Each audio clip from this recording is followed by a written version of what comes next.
Allahumma sholli wa sallim ala rasulika karim Muhammad sallallahu alaihi wasallam wa ala alihi wa ashabihi wa man tabi'ahu bi ihsanin ila yaumiddin. Tsumma amma ba'du. Puji dan syukur senantiasa dan tidak pernah bosan-bosannya kita panjatkan kehadiran Sang Maha Pencipta Allah Subhanahu wa Ta'ala, yang mana dengan limpahan karunia-Nya, rahmat-Nya, hidayah-Nya, serta anugerah-Nya kepada kita semua, kita kembali masih diberi kesempatan, kesehatan dan usia panjang oleh Allah untuk sama-sama dan senantiasa mengabdikan diri kita di jalannya dengan menjalankan segala perintahnya dan menjauhi semua larangannya. Salawat diringi salam juga tidak pernah lupa pula kita aturkan kepada junjungan alam Nabi besar Muhammad sallallahu alaihi wasallam, di mana beliau telah bersabda dalam sebuah hadis, "Man salaka tariqan yaltamisu fihi ilman, sahalallahu lahu bihi tariqan ilal jannah." Barang siapa yang meniti satu jalan untuk menuntut ilmu agama Allah, maka niscaya Allah Subhanahu wa Ta'ala mudahkan baginya jalan menuju ke surganya Allah. Bapak Ibu kaum muslimin dan muslimat jamaah salat subuh yang diberkati oleh Allah, mari pada kesempatan subuh yang penuh dengan keberkahan ini, sambil kembali kita niat iktikaf di rumah Allah, mari sama-sama kita kembali melanjutkan pengajian kita dengan kitab Al-Muqaddimah karya Imam Ibnu Khaldun rahimahullahu ta'ala.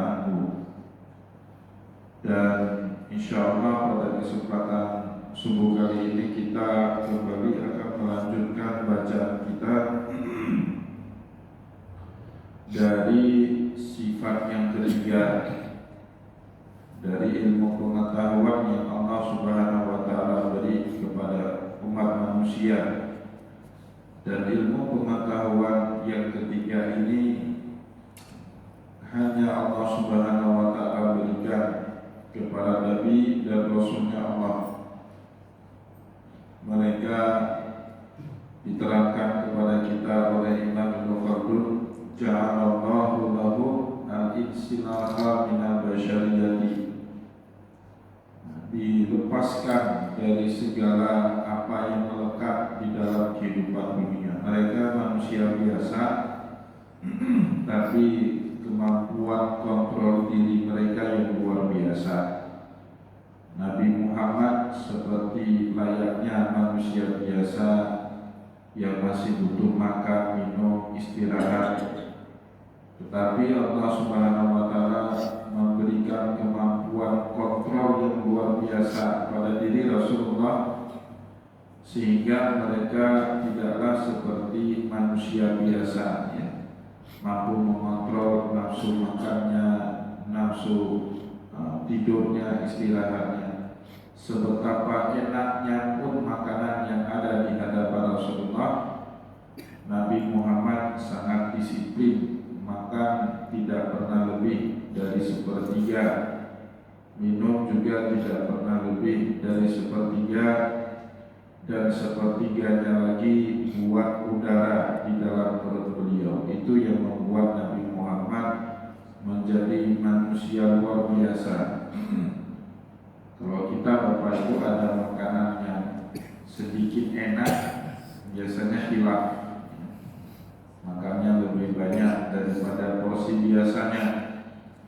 Begitu juga Rasulullah SAW dalam betapa sedikitnya waktu tidur beliau, Nabi tetap menyempatkan diri untuk bertahajud, bangun di waktu malam, beribadah, mengerjakan tahajud, bermunajat kepada Allah, seraya juga mengerjakan ibadah witir. Kalau kita kurang sedikit tidur, langsung kita pakai dan cari hukum rukhsah. Kita tidak bangun lagi tahajud karena tidak sanggup bangun, telat tidur semalamnya. Itu yang membedakan Rasulullah SAW dan juga Nabi dan Rasul-Rasul yang lain dengan kita manusia biasa. Sehingga Bapak Ibu selanjutnya, setelah pada pertemuan yang lalu kita telah membaca banyak hal dari anugerah Allah kepada para nabi, ya, al-insilaha minal basyariyati fitil kalamhah, dalam sekejap waktu tanpa butuh proses. Kalau kita manusia mau seperti Nabi butuh proses yang panjang, mentirakatkan diri dengan berbagai amal ibadah sehingga menjadi disiplin dan akhirnya bisa mendapatkan anugerah yang sama seperti yang diterima oleh para nabi dan rasul, kecuali pangkat kenabian dan kerasulan itu memang sudah menjadi janjinya Allah untuk menjadikan Muhammad sebagai nabi dan rasulnya Allah terakhir. Kalaulah Bapak Ibu Allah Subhanahu wa Ta'ala tidak mengunci kenabian dan kerasulan terakhir pada diri Nabi Muhammad, semua kita ini dengan ilmu dan amal ibadah berpotensi juga menjadi nabi dan rasul, ya, tetapi itu sudah dikunci oleh Allah. Maka Muhammadun aba ahadin min rijalikum walakin Rasulullah wa khataman nabiyyin. Allah sudah menyebut Rasul kita Muhammad sallallahu alaihi wasallam sebagai khatimun nubuwah, sebagai penutupnya para nabi. Bahkan wahya halatul wahyi fitratun fattarahumullahu alaiha. Jadi keadaan yang dimana Rasulullah menjadi begitu siap untuk menerima wahyu bagi diri seorang nabi dan rasul merupakan fitrah yang Allah Subhanahu wa Ta'ala ciptakan pada diri mereka, wajibillatun suwaruhum fiha, dan Allah Subhanahu wa Ta'ala juga menyeting seluruh anggota tubuh dan fisiknya Rasulullah SAW hanya untuk kepentingan menerima dan menyampaikan wahyu kepada umat manusia. Nah, jadi Nabi punya daya tahan yang luar biasa, ya. Betapa fisiknya Rasulullah dalam menerima wahyu itu siap 24 jam selama Allah Subhanahu wa Ta'ala butuh memberikan wahyu kepada Rasulullah. Tidak ada kata penolakan bagi Rasulullah. Kadang-kadang wahyu itu datang di tengah malam saat Nabi Muhammad mau istirahat. Kadang-kadang juga Nabi baru tidur sesaat di siang hari datang wahyu itu. Kalau Bapak Ibu misalnya dibangunkan sama istri di rumah baru tidur 5-10 menit mana? Kadero, maka penelitian bukan. Nah, itu tidak boleh terjadi pada diri Nabi Muhammad. Maka kita tidak cocok jadi Nabi, Pak. Mungkin sama istri saja udah marah, padahal boleh jadi ada kejadian apa yang penting, ada kebakaran di samping rumah dibangun. Kita tidak mau bangun, tapi Nabi tidak bisa seperti itu. Misalnya turun surat Al-Kautsar itu, Nabi kan sudah tidur itu, Pak. Sudah tidur. Nah, tidur siang, kailulah. Nah, tiba-tiba turun malaikat Jibril bawa surat Al-Kautsar, inna a'tainaka al-kautsar. Bangun Nabi. Nah, sambil tersenyum-senyum sendiri, para sahabat kemudian bertanya, ma'atahakaka ya Rasulullah, tadi Anda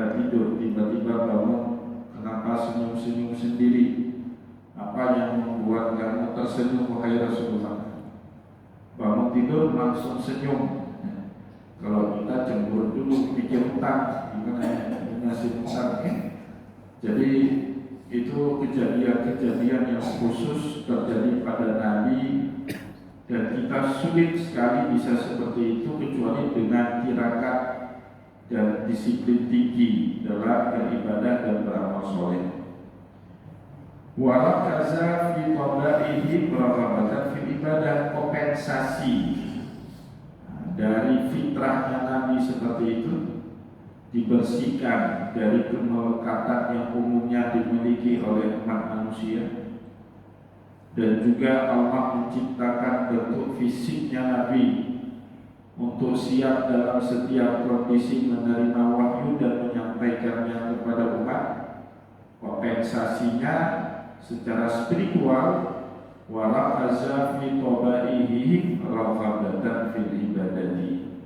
Maka fokusnya Nabi Muhammad SAW secara nature-nya, secara naturalnya, bawaan lahirnya, raghabatan fil ibadah, senang beliau dalam melakukan ibadah. Jadi ibadah itu Bapak Ibu memang hobinya Nabi. Ya, nggak ada paksaan Nabi Muhammad dalam mengerjakan ibadah. Bahkan kita bisa mendapati dalam berbagai hadis Nabi Muhammad kalau ada masalah larinya mengerjakan ibadah, terutama ibadah sholat. Riwayat Imam Ahmad di dalam kitab Musnadnya, karena Rasulullah Sallallahu Alaihi Wasallam idza hazzabahu amran faza'a ila sholat. Rasulullah Sallallahu Alaihi Wasallam sebagaimana yang diriwayatkan kepada kita oleh Imam Ahmad bin Hanbal, kalau menghadapi suatu masalah sulit, suatu tekanan dari masyarakat, apa yang akan dilakukan oleh Nabi? Fazza'a ila sholat, beliau lari untuk mengerjakan ibadah sholat. Sering juga Nabi Muhammad mengerjakan ibadah sholat hajat untuk menyelesaikan masalah-masalah beliau. Kalau kita ada masalah, kemana larinya Pak? Warung kopi, ngopi sampai jam 12, kopi pancung kan gitu. Rasulullah sholat. Memang secara nature kompensasi Nabi Muhammad SAW tidak seperti umumnya manusia biasa. Kata Imam bin Khaldun, rakaza fi tabaihi raghabatan fil ibadah. Allah memfokuskan tabiat karakternya Rasulullah untuk senang di dalam beribadah. Takshifu bitilkal wijhati wa tashyi'u nahwiha. Dan semua karakter di dalam kepribadian Rasulullah SAW bitilkal wajhah, didedikasikan untuk beribadah, untuk mengabdi kepada Allah Subhanahu wa taala, wa tashyi'u nahwiha. Begitu juga semua tindakan dan perilaku keseharian Rasulullah sallallahu alaihi wasallam. Jadi nyaris Nabi Muhammad sallallahu alaihi wasallam itu tidak punya kepentingan pribadi, apalagi dalam urusannya agama. Maka Nabi kita Bapak Ibu setiap kali ada potensi konflik kepentingan antara pribadinya Nabi dengan kepentingan agama, Allah maupun Rasulullah dengan senang hati mengharapkan dirinya beberapa keuntungan yang bisa jadi diperoleh dari keberlakuan syariat-syariat tertentu. Kita misalnya ngurus masjid, kan boleh di dalam syariat ada haknya pengurus masjid, walaupun hanya sekedar uang kopi, boleh dalam Islam, boleh dalam syariat. Amil zakat itu bahkan haknya disebut sama Allah. Innamas shadaqatu lil fuqara wal masakin wal 'amilina 'alaiha, disebut haknya. Tapi ada satu kaidah dalam beragama Bapak Ibu, pada saat ada potensi konflik antara kepentingan Nabi dengan kepentingan agama, maka Allah Subhanahu wa taala langsung mengunci kepentingan Nabi sehingga yang nampak cuma kepentingan agama. Rasulullah diizinkan Bapak Ibu untuk menikahi perempuan tanpa pakai mahar. Langsung dikunci itu hanya untuk kepentingan Nabi, tidak bukan untuk kepentingan umatnya Rasulullah. Takutnya nanti diselewengkan, muncul walid-walid yang baru itu kan. Maka langsung dikunci sama Rasulullah, sama Allah Subhanahu wa taala. Wa qra'atul mu'minatun in wahabat nafsaha lin nabi khalisatan laka min dunil mu'minin. Dan wanita-wanita mukminah yang ingin menghibahkan dirinya kepada Nabi, bukan kepada walid. Nah, sekarang kasihan yang namanya walid. Alhamdulillah. Jadi Allah mengunci itu kepentingan hanya untuk Nabi nikah tanpa pakai mahar. Karena tujuan Nabi menikah itu Bapak Ibu bukan hanya semata-mata kepentingan pribadi beliau, ada kepentingan syariat di situ. Kadang-kadang Nabi tidak mau menikah, tapi dalam tanda kutip dipaksa sama Allah untuk menikah. Seperti kejadian saat Rasulullah dipaksa sama Allah menikahi Zainab bintu Jahsy. Siapa Zainab bintu Jahsy itu? Istrinya Zaid bin Harithah. Nah, dulu Zaid bin Harithah itu diangkat anak sama Rasulullah. Orang-orang pada manggil beliau Zaid bin Muhammad. Zaid putranya Muhammad. Kemana-mana Zaid bin Harithah bersama dengan Rasulullah. Sampai turun ayat melarang tabanni, mengangkat anak Bapak Ibu. Nggak boleh. Untuk angkat anak untuk merawatnya boleh, tapi yang nggak boleh itu memutus nasab, itu nggak boleh angkat anak dengan tujuan itu. Maka Muhammadun aba ahadin dari jaliku. Muhammad itu bukan bapak dari anak laki-laki kalian. Ud'uhum di abaihi. Masing-masing panggil berdasarkan nama bapaknya, bukan atas nama bapak akadnya, tapi atas nama bapak biologisnya. Semenjak turunnya ayat itu, Zaid itu dipanggil kembali dengan nama bapaknya, Zaid bin Harithah, bukan Zaid bin Muhammad. Dan itu punya konsekuensi hukum. Berarti Zaid itu bukan siapa-siapanya Nabi secara nasab. Dan Rasulullah boleh menikahi ibunya Zaid, boleh juga menikahi istrinya Zaid kalau cerai. Terjadi Pak, Zainab binti Jahsy bercerai dengan Zaid bin Harithah. Rasulullah tidak punya hati itu sama Zainab bintu Jahsy, tapi Allah punya kepentingan untuk membatalkan apa yang sudah mendarah daging di tengah umat Islam, bahwa yang namanya seorang bapak angkat tidak boleh menikahi istri dari anak angkatnya. Allah ingin mengubah itu melalui apa? Dinikahkanlah Rasulullah SAW dengan Zainab bintu Jahsy. Falamma qada Zaidun minha watra zawajnakaha likai la yakuna 'alal mu'minina harajun fi azwaji adiyaihim idza qadaw minhunna watra. Nah, jadi nikah itu bukan maunya Nabi sebenarnya, tapi ada kepentingan syariat. Maka boleh, karena itu boleh Nabi Muhammad nikah tanpa pakai mahar. Nah, khalisatan laka min dunil mu'minin itu hanya untukmu Muhammad, karena kamu menikah itu bukan hanya untuk kepentingan pribadimu, tapi juga ada kepentingan agama di dalam. Nah, sekarang kita Pak dengan dalih mengatasnamakan kepentingan agama kan main-main. Kemudian ya, saya ini ayo kita nikah batin, saksinya Rasulullah itu kurang ajar itu. Ya, tapi ya banyak seperti itu. Saya sekitar sebulan yang lalu. Sama juga Bapak Ibu, saat Nabi Muhammad diwajibkan oleh Allah zakat dan diperintahkan zakat itu disampaikan kepada umat. Ayatnya turun, innama shadaqatu lil fuqara wal masakin wal 'amilina 'alaiha. Dari 8 orang yang berhak menerima zakat, sedekah, infak, ada satu namanya amil. Rasulullah otomatis menjadi amil, ya kan? dalam setiap prosesi pengumpulan dan pendistribusian zakat, Nabi Muhammad pasti jadi amin, karena sahabat tidak berani macam-macam tanpa ada arahan Nabi Rasulullah SAW. Nah, Nabi Muhammad membaca, ini ada konflik of interest. Kalau saya wajibkan zakat, kemudian saya juga berhak mendapatkan bagian dari zakat, khawatirnya nanti ada orang yang mengatakan zakat itu untuk memperkaya diri Nabi dan keluarganya. Maka langsung Rasulullah berinisiatif, diharamkan zakat itu buat dirinya, anak keturunannya, dan semua orang yang terafiliasi menjadi ahlul baitnya Rasulullah Sallallahu Alaihi Wasallam.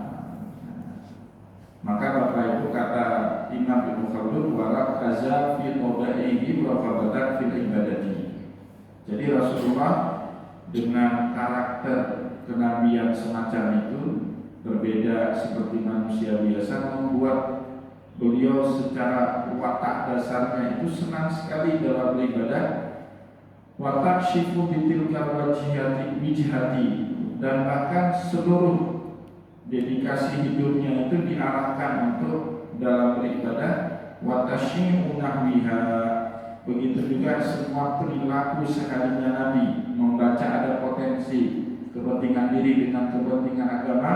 Nabi Muhammad punya perilaku untuk menggugurkan kepentingan dirinya supaya kepentingan agama itu tetap luhur, tidak tercampur dengan kepentingan pribadi Nabi yang sesaat. Maka Bapak Ibu, itulah yang membuat agama kita tetap luhur. Nabi Muhammad kan manusia biasa, beliau sudah diangkat Nabi, penguasa lagi di kota Madinah. Tabiat watak dasar manusia, Pak, kalau sudah punya kekuasaan seperti itu pasti semena-mena. Pasti dia bangun istana buat dirinya. Nabi wafat, Pak, istri-istri Nabi itu tidak punya apa-apa. Itu kan melawan fitrah yang umumnya dimiliki oleh manusia. Istri-istri Nabi itu tidak punya apa-apa. Hijrah beliau ke kota Madinah, rumah pun tidak punya. Yang pertama ia bangun apa? Masjid Nabawi. Masjid Nabawi dia bangun. Dia numpang di rumahnya Abu Ayyub Al-Ansari 6 bulan numpang di rumah orang. Kalau manusia biasa, Pak, begitu dilantik jadi wali kota, jadi bupati, ya kan?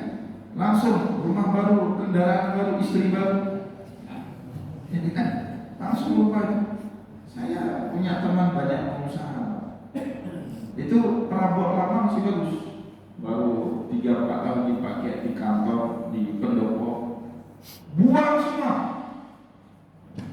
ganti dengan interior baru, wallpaper cabut semua, ganti dengan baru, padahal masih bagus. Mobil dinas lama ganti semua, padahal masih bagus. Itu karakter manusia. Nabi enggak sulit. Nabi tinggal di rumah Abu Ayyub Al-Ansari 6 bulan. Setelah selesai Masjid Nabawi, baru Nabi juga nggak mikir rumah dia nyaman aja. Nabi nyaman aja tinggal di rumah Abu Ayyub Al-Ansari, itu nyaman Nabi. Tapi para sahabat kemudian mikir, ini nggak etis lah, kita punya Nabi nggak punya rumah. Beliau kan punya privasi. Terganggulah privasinya Nabi itu. Ayo kita buatkan rumah buat Nabi. Dibuatkanlah rumah di dekat Masjid Nabawi yang sekarang menjadi Hujratun Aisyah, ya, menjadi kuburannya Nabi. Kemudian rumah istri-istri yang lain di samping-samping itu dibuatkan sama para sahabat. Mau dibuatkan mewah. Sahabat kan banyak yang kaya, Bapak, mau dibuatkan besar, minimal standar lah dengan rumah kebanyakan orang. Tidak mau tolak Nabi Muhammad. Semua rumah Nabi itu besarnya cuma 27 meter persegi. Coba Bapak bayangkan, seorang pemimpin rumahnya 27 meter persegi. Nah, maka kalau ada orang bilang ulama, Ustaz ulama, ada orang pergi ke rumah saya, Ustaz ini rumah Ustaz harus besar, banyak tamu. Rumah Nabi aja kecil, tamunya juga banyak. Yang penting hati lapang, tempat kecil bisa menampung banyak orang, Pak.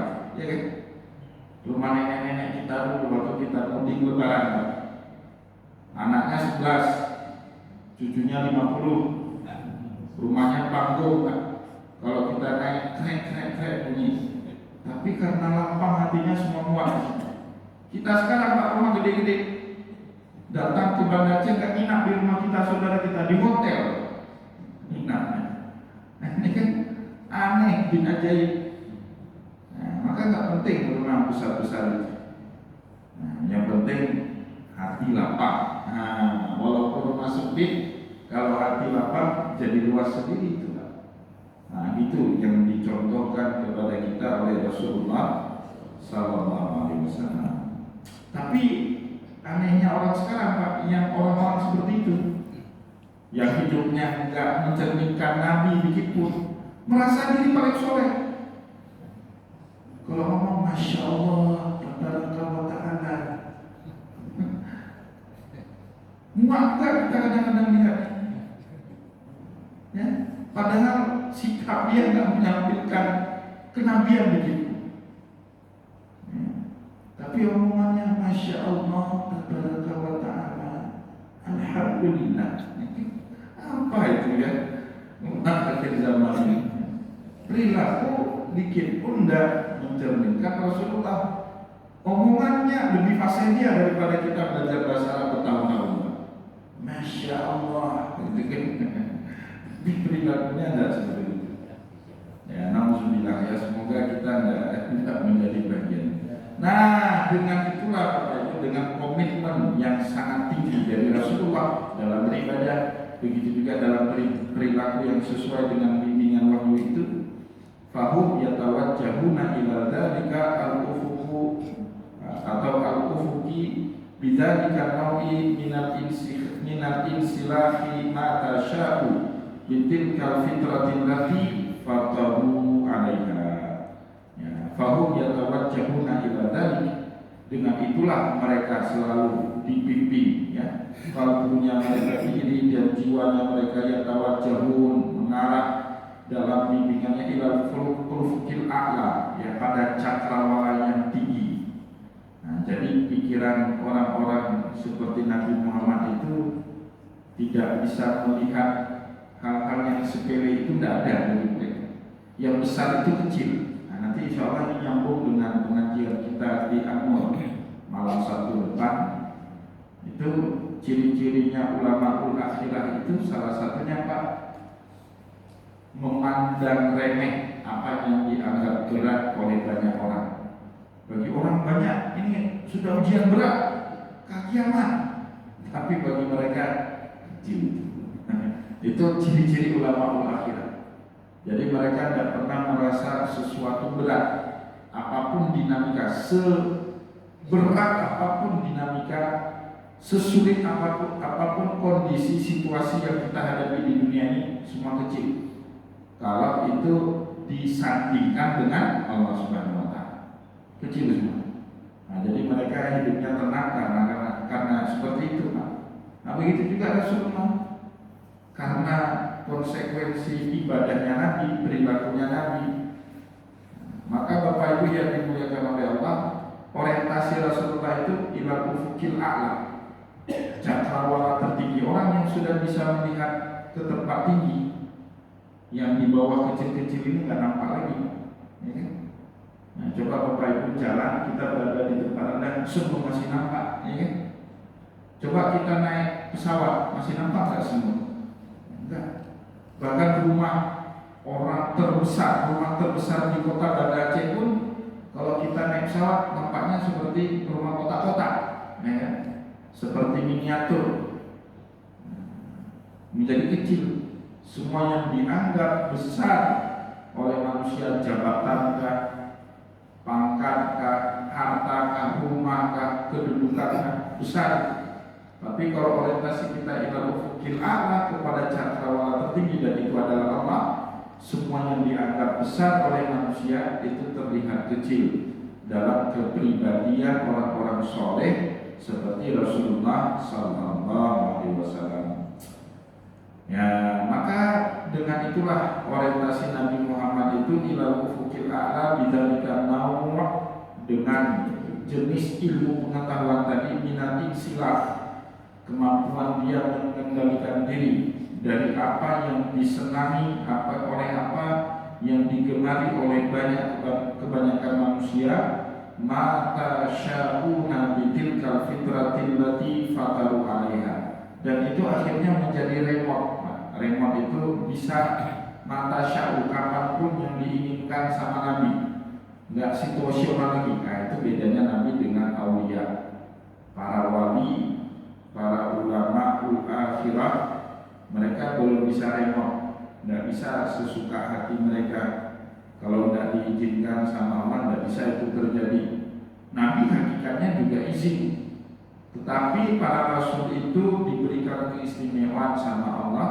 Kapanpun mereka butuh demi kepentingan agama, maka Allah Subhanahu wa Ta'ala mengizinkan hal yang mustahil bagi kebanyakan manusia terjadi pada diri seorang nabi. Nabi Muhammad ditantang saat sedang menyampaikan dakwah pertama sekali secara jahat di hadapan tokoh-tokoh Quraisy. Beliau berdiri di atas Jabal Qubais.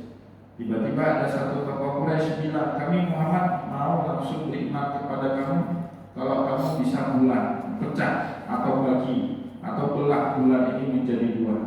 Seketika itu juga bulan itu terbagi menjadi dua. Nah, pertama sekali dalam sejarah umat manusia, bulan itu terbagi dua. Dalam satu malam ada 2 bulan. Yang nggak boleh itu dalam satu kamar ada 2 istri, itu bahaya. Itu yang nggak boleh.